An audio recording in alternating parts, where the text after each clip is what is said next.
एक राजा की 7 बेटियां थीं। एक दिन राजा ने अपनी बड़ी बेटी से कहा, बताओ बेटा तुम किसका खाती हो? तो बेटी ने कहा, पिताजी हम आपका दिया खाती हैं। दूसरी बेटी से कहा, तुम किसका खाती हो? पिताजी आपका दिया खाती हैं। प्रजा से पूछा, तुम किसका खाती हो? बोले आपका दिया खाते हैं। सारे सबसे पूछा, तुम किसका दिया खाते हो? बोले आपका दिया। राजा आप ही हमारे पालनहार हो, आपका दिया हम सब खाते हैं। सबसे छोटी बेटी से कहा, बेटी तुम बताओ तुम किसका खाती हो? तब उस बेटी ने कह दिया, पिताजी हम भगवान का दिया खाते हैं, हम आपका दिया नहीं खाते। राजा को बड़ा बुरा लगा, उसे लगा हमारी इंसल्ट कर दी इसने, हमारा दिया खाती है और नाम ले रही है भगवान का। राजा ने कहा, कोई भगवान भगवान नहीं होता, अरे मैं तुम्हें खाने ना दूं तो तुम मर जाओगी। बेटी ने कहा, पिताजी तो आप करके देख लो। राजा बड़ा गुस्से में आया और अपनी उस बेटी का विवाह ऐसे आदमी से कर दिया जो बिल्कुल गरीब था और बिल्कुल बीमार था। गरीब था और बिल्कुल अचल था। अचल मीन्स एक कदम भी। एक लकड़हारा था, जंगल में लकड़ी काटने गया, अचानक उसकी तबीयत बिगड़ गई और वहीं पर वो पड़ा रहा, वहीं मलमूत्र में घिसटता रहा।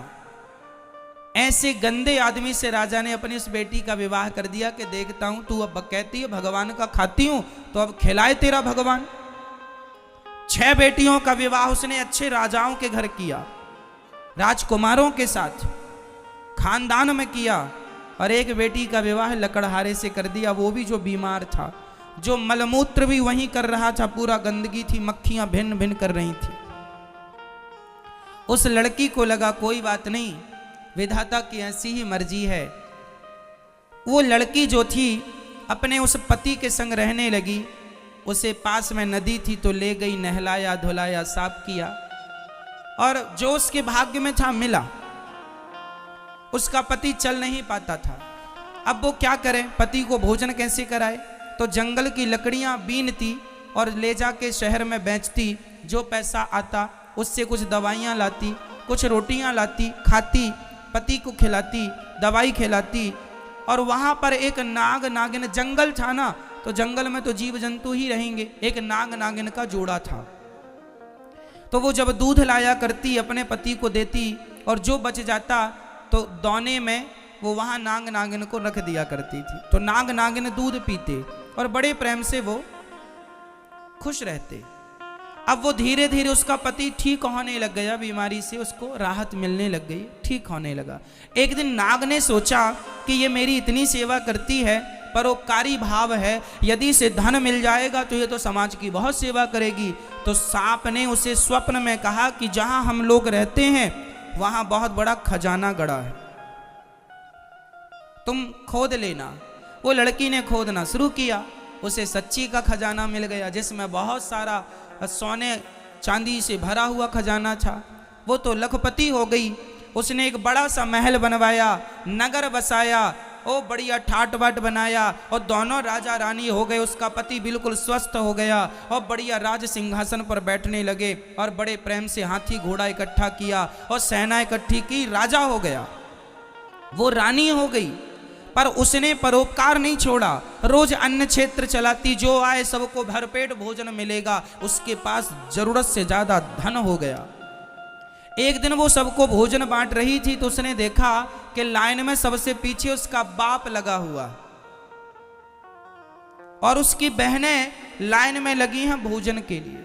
उसने पहचान लिया, ये तो मेरा पिता है। उसने कहा, पिताजी आप? वो सन्न रह गया, कौन हो आप? मैं आपकी बेटी छोटी, लकड़हारे से विवाह किया था, कुछ याद आया? हाँ हाँ, पर तेरा ये ठाट बाट कैसे? पिताजी पहले ये बताओ कि आपकी ये दुर्गति कैसे हो गई? बेटी सच्ची कहा था तूने, हम बड़े अहंकार में थे कि मैं राजा हूं, लेकिन मेरी राजगद्दी छीनते देर नहीं लगी, सब नाश हो गया। सारी बेटियां जिन्होंने ये कहा था कि पिता के भाग्य का खाती हैं, आज पिता कुछ नहीं खिला पा रहा है इन्हें, आज तू खिला रही है। तब उस बेटी ने कहा, पिताजी मैंने कहा था ना कि सब अपने अपने भाग्य का और सब भगवान की कृपा का ही खाते हैं, सबको खिलाने वाला भगवान है। हम झूठा ये नाम लेते हैं कि हम किसी को खिला रहे हैं, कोई किसी को नहीं खिलाता, सबके पालनहार भगवान है। राजा ने उस बेटी के लिए लकड़हारा चुना था, लेकिन फिर भी मेरी माँ, कई बार बाप अपनी बेटी के लिए बहुत अच्छा घर चुनता है, घर और वर, फिर भी वो माइनस हो जाता है, और कई बार सामान्य लड़के के संग विवाह कर देने पर वो बहुत ठाट बाट में हो जाते हैं। सच्ची बताएं, हर आदमी अपना भाग्य लेकर पैदा होता है। ये भाग्य क्या है? जो पिछले जन्म में आपने अच्छा या बुरा कर्म किया था, वही अच्छे और बुरे कर्म के प्रतिफल को भाग्य कहते हैं। मैंने पिछले जन्म में बहुत अच्छा किया तो इस जन्म में मुझे बहुत अच्छा मिला, वही मेरा भाग्य है। मैंने पिछले जन्म में किसी के साथ बहुत गलत किया, आज मेरे साथ गलत हो रहा है, वही मेरा भाग्य है और वही मेरा कर्म दंड है। इसलिए हमें जीवन में कभी किसी को दोष नहीं देना चाहिए कि दुख तुम्हारे कारण मिला, दुख तुम्हारे कारण मिला। कोई किसी को दुखी नहीं करता, कोऊ ना काहू को सुख दुख कर दाता, निज कृत कर्म भोग सब भ्राता। हर व्यक्ति अपने किए का दंड भोगता है, अच्छे का अच्छा, बुरे का बुरा। इसलिए ये ईश्वर का विधान मानकर हर हाल में प्रसन्न रहकर भगवान का धन्यवाद करो। पिछली करनी बिगड़ी थी पर आज ना बिगाड़ो, अब ना बिगाड़ो, अब बिगड़ेगा तो कल भी बिगड़ेगा। पिछला कल बिगड़ा तो वर्तमान बिगड़ा है, वर्तमान बिगाड़ोगे तो भविष्य भी बिगड़ जाएगा। इसलिए अब तो अच्छा करो, अब गलत ना करो, क्योंकि आज से ही कल है। जिसका वर्तमान अच्छा है, प्रेजेंट अच्छा है, उसका फ्यूचर अच्छा है, भविष्य अच्छा है। वर्तमान बिगड़ा तो भविष्य बिगड़ा। तो बताओ हम सब किसका खाते हैं मेरी मां? किसकी कृपा का? हमें भगवान ही खिला पिला रहे हैं। जहां का दाना पानी होता है, आप लोगों का वृंदावन का दाना पानी था तो आप वृंदावन आए, बिहारी जी ने बुलाया। दाने दाने में लिखा है खाने वाले का नाम। ये सब तय कौन करता है? विधाता। 2030 में मैं इस आज के दिन क्या खाऊंगा क्या नहीं खाऊंगा, ये भी फिक्स है परमात्मा की तरफ से। कहाँ खाऊंगा, कहाँ रहूंगा, कहाँ नहीं रहूंगा, ये सब तय है। पूरी प्लानिंग, पूरी हमारी कहानी लिखी हुई है। आखिरी श्वास हमें कहाँ लेना है, यह भी ईश्वर की डायरी में लिखा हुआ है। हमारी आखिरी सांस कहाँ निकलेगी, वो स्थान क्या होगा, मृत्यु का कारण क्या होगा, सब ईश्वर की डायरी में अभी सब कुछ है। इसलिए हमारे पालनहार भगवान ही है। इसलिए संसार के किसी व्यक्ति पे भरोसा ना करके पूर्ण विश्वास केवल भगवान पर किया जाए। हे नाथ, आप ही हमारे रक्षक हैं, आप ही हमारे पालनहार हैं। हम अहंकार ना करें कि हम खिला रहे हैं, हम दे रहे हैं, हमने ये किया, हमने वो किया। आज कुछ लोगों को हम देखते हैं, वो ऐसे ऐसे चलते हैं, छाती तान के। जरा सा धन मिल जाए, जरा सा वैभव मिल जाए, आदमी एटीट्यूड पाल लेता है। थोड़ा सा आप लोगों को अहंकार तो नहीं है किसी चीज का? अहंकारी आदमी ना ज्यादा किसी से बात नहीं करता, वो किसी की तरफ देखता नहीं, उससे लगता अरे ये तो मामूली लोग हैं, इसे क्या देखना। किसी को मामूली ना समझना। आपको पता है हाथी जब चलता है तो सूंड से फूंक मारता हुआ चलता है। आपको पता है हाथी सूंड से फूंक क्यों मारता है? क्योंकि हाथी को चींटी से डर लगता है। हाथी किससे डरता है आपको पता है? मैया, हाथी किससे डरता है? क्यों? क्योंकि हाथी चींटी के काटने से मर जाता है। कहां? उसके सूंड से होती हुई चींटी यदि अंदर चली, सूंड उसकी होती है ना, यदि उसकी नाक से होती हुई चींटी अंदर उसके मस्तिष्क तक चली गई और उसके मस्तिष्क में चींटी ने काट दिया तो हाथी मर जाता है। जो हाथी इतना पावरफुल होता है वो एक नन्ही सी चींटी के काटने में मर जाता, पर चींटी सही जगह काटे तो, पांव आंव में काटती रहे तो कुछ नहीं, मस्तिष्क में काटेगी तो। हाथी चींटी को भी छोटा नहीं समझता, इसलिए हमें भी कभी किसी को छोटा नहीं समझना है, सबका आदर करना है, सबका सम्मान। क्यों? क्योंकि सबको ईश्वर ने बनाया है। ये तुम अहंकार ना पालो कि हमने ये, हमने वो, हम ये, हम वो, ना जी, तुम कुछ भी नहीं हो। हमारा और तुम्हारा कुछ नहीं है संसार में, और हमारी तुम्हारी अकड़ भी नहीं चलती। कई लोग कहते हैं कि मैं ना हूं तो तुम मर जाओ, अच्छा ऐसा भी कर लो। अच्छा ये बताओ, आपके बिना आपका घर चलेगा कि नहीं?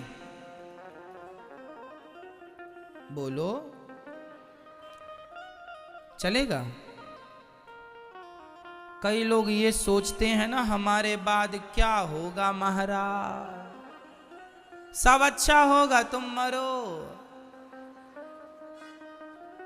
तुम्हारे बाप दादे भी ऐसे ही सोचते थे, हमारे बाद क्या होगा, सब अच्छा हो रहा, बुलाओ जरा उनको, आओ बुढ़ऊ देख लो, कोई काम रुका है? तुम जबरदस्ती टेंशन पालते थे, हमारे बाद क्या होगा, आराम से मरो। किसी के बिना किसी का कोई काम नहीं रुकता, हम जबरदस्ती झूठा अहंकार पाले बैठे। हमारा क्या होगा, सब बढ़िया। आपके जाने के बाद आपके घर में दीपावली भी मनाई जाएगी, हाँ या ना? होली भी मनाई जाएगी, हाँ या ना? है ना? शादी विवाह में आपके घर भांगड़ा बजेगा और आप नाचोगे भी। और जो लोग थे ना बूढ़े, वो सोच रहे थे हमारे बाद क्या होगा, अच्छा होगा, तुम जाओ खाली करो जगह।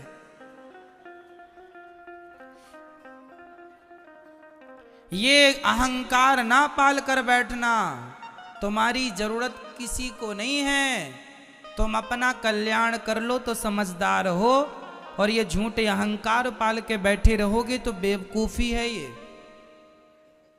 मेरी जरूरत किसी को नहीं है, मैं जबरदस्ती ये कह रहा हूं मेरे द्वारा ये काम हो रहा, मेरे द्वारा ये हो रहा, ना जी, हमारी जरूरत किसी को नहीं। बताओ किसकी किसे जरूरत है?